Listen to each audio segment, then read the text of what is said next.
زوجها وبث منهما رجالا كثيرا ونساء واتقوا الله الذي تساءلون به والأرحام إن الله كان عليكم رقيبا يا أيها الذين آمنوا اتقوا الله وقولوا قولا سديدا يصلح لكم أعمالكم ويغفر لكم ذنوبكم ومن يطع الله ورسوله فقد فاز فوزا عظيما وقال الله تبارك وتعالى في القرآن المجيد إنا أعطيناك الكوثر فصل لربك وانحر إن شانئك هو الأبتر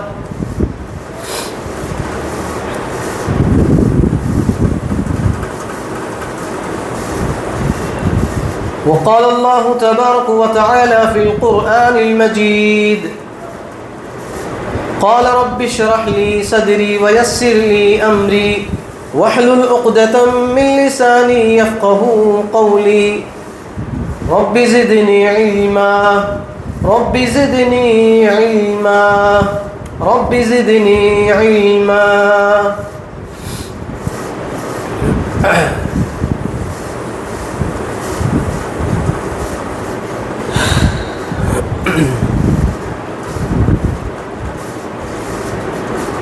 محترم میرے دینی بھائیوں، بزرگوں اور میرے عزیز ساتھیوں، سب سے پہلے تمام قسم کی تعریف و توصیف، کبریائی و بڑائی، ہر قسم کی حمد و ثنا، سب کچھ اس اللہ رب العالمین کے لیے سزاوار ہے جس نے آج ہم سب کو یہاں پر کچھ دین کی باتیں سننے، سنانے اور ان باتوں کو دوسروں تک پہنچانے کا ایک بہترین سے بہترین موقع ہمیں عنایت فرمایا ہے۔ اللہ رب العالمین کا بے انتہا شکر احسان یہ ہے کہ اس نے ہمیں مسلمان بنایا، مومن بنایا اور توحید پرست بنایا، اور اللہ رب العالمین کا بے انتہا شکر احسان یہ ہے کہ اس نے ہمیں اس دنیا کی سب سے بڑا جو گناہ ہے اس گناہ سے ہماری حفاظت فرمایا، وہ ہے شرک۔ اس شرک سے ہمیں حفاظت فرمایا۔ تو یہ اللہ رب العالمین کی طرف سے یہ ایک مسلمان کے لیے، ایک مومن کے لیے، سچے مومن کے لیے ایک بہترین نعمت ہے۔ تو اس نعمت کی قدر کرنا انسان کے لیے ضروری ہے، ایک مسلمان کے لیے ضروری ہے۔ تو میرے محترم بھائیوں، اس مختصر حمد و ثنا کے بعد درود و کرد و سلام ہو تمام انبیاء علیہم الصلاۃ والسلام پر، خصوصاً میرے اور آپ کے آخری جناب محمد عربی صلی اللہ علیہ وسلم پر۔